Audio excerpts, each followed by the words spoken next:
She महोत्सव में भी श्रद्धालुओं की भारी भीड़ देखने को मिली। अब आइए चलते हैं दूसरे और बेहद महत्वपूर्ण विषय की ओर, जो सीधे सीधे करोड़ों ग्रामीण परिवारों के जीवन से जुड़ा हुआ है। ग्रामीण रोजगार पिछले लगभग 2 दशकों से भारत की सामाजिक सुरक्षा संरचना की रीढ़ रहा है। गांव की तस्वीर जब भी हमारे सामने आती है तो खेतों में मेहनत करते मजदूर, रोजगार की तलाश में भटकते युवा और मजबूरी में शहरों की ओर पलायन करते परिवार दिखाई देते हैं। इन्हीं परिस्थितियों में वर्ष 2005 में मनरेगा कानून अस्तित्व में आया था, जिसका उद्देश्य था ग्रामीण परिवारों को साल में कम से कम 100 दिन का गारंटी शुदा रोजगार देना। इरादा नेक था, लेकिन समय के साथ यह साफ होता चला गया कि जमीनी हकीकत कागजों से अलग है। हाल ही में केंद्रीय कृषि एवं किसान कल्याण मंत्री शिवराज सिंह चौहान ने भोपाल में संवाददाता सम्मेलन में यह स्वीकार किया, यूपीए सरकार के समय शुरू हुई मनरेगा योजना धीरे धीरे भ्रष्टाचार का पर्याय बन गई। मजदूरों के लिए बनी योजना में मशीनों और ठेकेदारों का दबदबा बढ़ गया। फर्जी हाजिरी, ओवर स्टेटमेंट और नियमों का उल्लंघन आम हो गया। महामारी के बाद स्थिति और गंभीर हो गई और बहुत कम परिवार पूरे 100 दिन का काम हासिल कर पाए। यही वह बिंदु था जहां प्रधानमंत्री नरेंद्र मोदी और उनकी सरकार ने यह समझा कि केवल छोटे मोटे सुधार काफी नहीं होंगे, बल्कि एक नए, अधिक मजबूत और पारदर्शी कानून की जरूरत है। इसी सोच से जन्म हुआ विकसित भारत रोजगार आजीविका गारंटी मिशन कानून 2025 का, जिसे जी राम जी एक्ट के नाम से भी जाना जाता है और जिसे राष्ट्रपति की स्वीकृति मिल चुकी है। ये कानून यूं ही नहीं आया, बल्कि लगभग 1 साल तक गहन मंथन के बाद तैयार किया गया है। सरकार का साफ मानना था कि 2005 का भारत और 2025-26 का भारत एक जैसा नहीं है। आंकड़े भी यही बताते हैं कि 2011 और 12 में जहां गरीबी की दर 27.1% थी, वहीं 2022 और 23 में यह घटकर 5.3% रह गई। ग्रामीण आजीविका अब केवल खेत मजदूरी तक सीमित नहीं रही, बल्कि डिजिटल कनेक्टिविटी, नए रोजगार विकल्प और बदलती आकांक्षाओं ने गांव की तस्वीर बदल दी है। ऐसे में मनरेगा की पुरानी संरचना इस नई वास्तविकता से मेल नहीं खा पा रही थी। विकसित भारत 2047 के विजन को सामने रखते हुए मोदी सरकार ने यह तय किया कि ग्रामीण भारत को केवल अस्थायी काम नहीं, बल्कि सम्मान, सुरक्षा और स्थायी आजीविका का ढांचा देना होगा, और यही इस नए कानून की आत्मा है। सरकार द्वारा ग्रामीण इलाकों में लोगों को रोजगार से जोड़ने की मुहिम के तहत शुरू की गई विकसित भारत जी राम जी से जहां लोगों को ज्यादा रोजगार मिलेगा, वहीं राज्यों को भी खासा फायदा होने वाला है। हालांकि कांग्रेस लगातार इससे राज्यों को नुकसान होने का दावा कर रही है, लेकिन कांग्रेस के इन दावों की हवा निकाल दी है एसबीआई की एक रिपोर्ट ने। रिपोर्ट के मुताबिक पिछले 7 वर्षों के औसत आवंटन की तुलना में राज्यों को करीब 17,000 करोड़ रुपए का अतिरिक्त लाभ मिल सकता है। स्टेट बैंक ऑफ इंडिया के group chief economic advisor doctor Soumya Kanti Ghosh ने बताया कि अगर केवल केंद्र के हिस्से का मूल्यांकन 7 तय मानकों के आधार पर किया जाए तो ज्यादातर राज्यों को फायदा होगा। अगर पैसों का बंटवारा साफ और तय मानकों के आधार पर किया जाए तो इससे विकसित और पिछड़े दोनों तरह के राज्यों को फायदा होगा। साथ ही राज्य अपने 40% योगदान से इस योजना के नतीजों को और बेहतर बना सकते हैं कि उत्तर प्रदेश और महाराष्ट्र को सबसे ज्यादा फायदा होगा। इनके बाद बिहार, छत्तीसगढ़ और गुजरात को अधिक लाभ मिलने की संभावना है। केंद्रीय कृषि एवं किसान कल्याण मंत्री शिवराज सिंह चौहान ने योजना पर कांग्रेस के विरोध को लेकर हमला बोला और कहा कि कांग्रेस सिर्फ विरोध कर रही है, नाम बदलने पर छाती पीट रही है। आपसे मैं पूछना चाहता हूं, कांग्रेस विरोध कर रही है, छाती पीट रही है, नाम बदल दिया, नाम बदल दिया। उनकी योजना तो भ्रष्टाचार की बलि चढ़ी। मोदी जी ने अच्छा काम किया तो उसका विरोध कर रहे हैं, और इसलिए दूसरे काम जो मोदी जी ने किया है, हमारी सरकार ने किया है कि इस पैसे का उपयोग गांव के संपूर्ण विकास में होगा, और वो गांव में जो विकास के काम होंगे वो दिल्ली तय नहीं करेगी, वो देहरादून भी तय नहीं करेगी, वो गांव की जनता तय करेगी, ग्राम सभा तय करेगी, ग्राम पंचायत तय करेगी। विकसित भारत गारंटी रोजगार और आजीविका मिशन ग्रामीण विधेयक का देश भर में स्वागत किया गया है। विकसित भारत जी राम जी के तहत अब हर ग्रामीण परिवार को साल में 100 के बजाय 125 दिनों के गारंटीकृत रोजगार का अधिकार मिला है। आम मजदूरों को पहला 100 ਦਿਨ ਦਾ ਕੰਮ ਮਿਲਦਾ ਸੀ, ਉਹਦੇ 'ਚ ਵੀ ਘਟਾ ਕੇ ਮਿਲਦਾ ਸੀਗਾ ਜੀ। ਹੁਣ 125 ਦਿਨ ਕਰ ਦਿੱਤੇ ਜੀ, ਜਿਹਦੇ ਵਿੱਚ ਲੋਕਾਂ ਨੂੰ ਬੈਨੀਫਿਟ ਬਹੁਤ ਜ਼ਿਆਦਾ ਪਹੁੰਚੂਗਾ ਜੀ। ਇਹ ਬਹੁਤ ਵਧੀਆ ਯੋਜਨਾ ਹੈ ਜਿਹੜੀ ਸੈਂਟਰ ਸਰਕਾਰ ਨੇ ਕੀਤੀ ਹੈ जी। ਇਹਦਾ ਗਰੀਬ ਜਿਹੜੇ ਲਾਭਾर्थी ਉਹਨਾਂ ਨੂੰ बहुत फायदा होएगा। मुख्यमंत्री को, प्रधानमंत्री को धन्यवाद देना चाहते हैं। हमारे पहले नरेगा का नाम का था, हमें जी राम जी रखा गया है। पहले 100 दिन था, हमें 125 बढ़ा रहे हैं। हमारे गांव का विकास बढ़ा रहा है। हमारे ग्राम पंचायत में उस दिन से बैठक हुए तो हमको बताए जी राम जी के में से मैंने पहले 100 दिन के काम रहा, अब 125 दिन के काम हो गया। तो हमारे गांव के महिलाओं को सबको फायदा है, वो खुशी मनाते हैं कि हमको काम मिले, उससे हमको लाभ मिले। मैं माननीय श्री नरेंद्र मोदी जी का, जो हमारे देश के यशस्वी प्रधानमंत्री हैं, उनको बार बार धन्यवाद देना चाहूँगा। 100 दिवस का मिलने वाला रोजगार अब 125 दिन का हो गया है, जिससे मुझे या मेरे ग्राम वासियों को 25 दिन का एक्स्ट्रा काम मिलेगा बोनस के रूप में, इसलिए वो धन्यवाद के पात्र हैं। योजना का 125 दिन का योजना है, इसका रेट बढ़ाया गया है। हमको ज्यादा पैसा मिलेंगे ये काम करने में। भी जी राम जी योजना लागू किए हैं, जिसमें हम मजदूरों को ये 25 दिन का एक्स्ट्रा अलग से काम दिया गया है, और अगर किसी कारणवश हम काम करने ना जा पाए तो हमें 15 दिन का मजदूरी भत्ता देने का योजना लागू किया गया है। हम इससे पूरे लेबर बहुत प्रसन्न हैं, सभी मजदूर प्रसन्न हैं, खुश हैं। जी राम जी के तहत हमें जो है 25 दिनों का जो है एक्स्ट्रा रोजगार प्रदान किया गया है, और उसमें कुछ उसमें जैसे काम नहीं कर पा रहे हैं कोई किसी बीमारी से कुछ भी से, तो उसमें 15 दिन का जो है बेरोजगारी भत्ता भी प्रदान किया जाता है। पहले गारंटी योजना काम करते थे, अब जी राम जी के काम में आ गए हैं।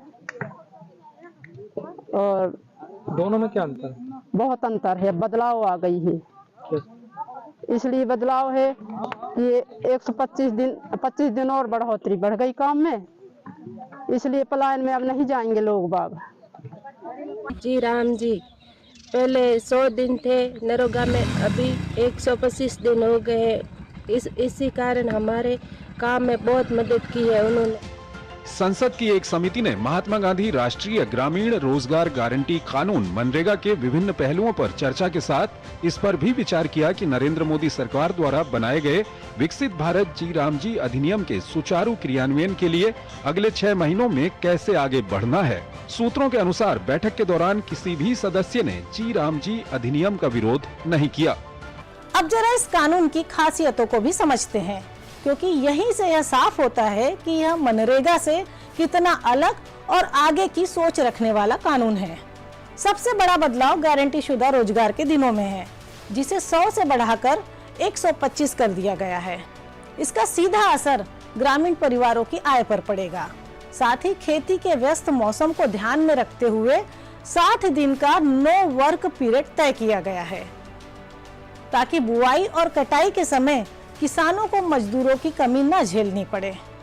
मजदूरी भुगतान व्यवस्था को भी सख्त बनाया गया है, और यह अनिवार्य किया गया है कि हर सप्ताह या अधिकतम 15 दिन के भीतर भुगतान किया जाए। काम के स्वरूप को जल सुरक्षा, ग्रामीण सड़क और कनेक्टिविटी, आजीविका आधारित बुनियादी ढांचा और जलवायु अनुकूलता जैसे क्षेत्रों से जोड़ा गया है, जिससे बने हुए कार्य केवल अस्थायी न हो बल्कि गांव के लिए दीर्घकालिक संपत्ति साबित हो। यह वही दूरदृष्टि है जो मोदी सरकार को पिछली सरकारों से अलग बनाती है। यहाँ योजनाएं केवल घोषणा तक सीमित नहीं रहती। अब बात करते हैं वित्तीय ढांचे और जवाबदेही की, क्योंकि किसी भी बड़ी योजना की सफलता इसी पर निर्भर करती है। सरकार ने स्पष्ट किया कि यह कानून मनरेगा को केंद्रीय क्षेत्र की योजना से बदलकर केंद्र प्रायोजित योजना बनाता है, जिसमें केंद्र और राज्य दोनों की जिम्मेदारी तय की गई है।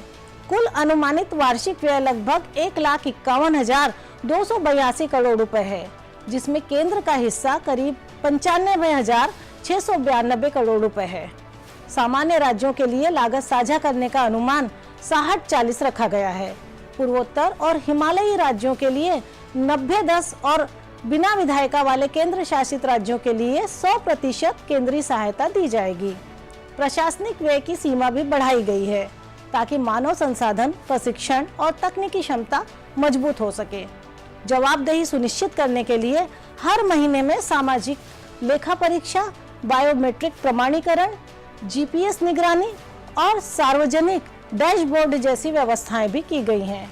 विपक्ष इस कानून पर सवाल उठा रहा है, लेकिन केंद्रीय मंत्री शिवराज सिंह चौहान ने साफ कहा है कि संसद में लंबी बहस के बाद पारित कानून का राज्य विधानसभा में विरोध करना असंवैधानिक है। उन्होंने विपक्ष पर लोगों को गुमराह करने का आरोप लगाया और कहा कि जब संसद में बहस हो रही थी तब कई नेता विदेश में थे और अब भ्रम फैला रहे हैं।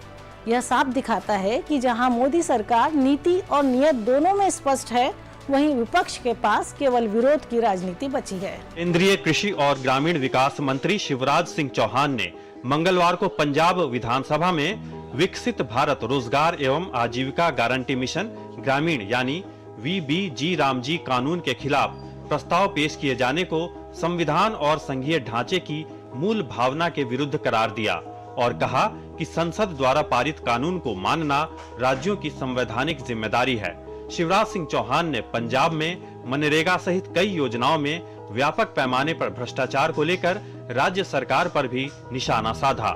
पंजाब सरकार या पंजाब विधानसभा में जो बाकी दल कर रहे हैं, ये अलोकतांत्रिक है, अमर्यादित है, संविधान की मूल भावना के खिलाफ है, ये अंध विरोध है। हमें तो केवल विरोध करना है, इसके लिए विरोध करेंगे। पंजाब में तो इतने करप्शन के मामले हैं, सोशल ऑडिट 13,304 ग्राम पंचायतों में से केवल 5,915 में हुआ।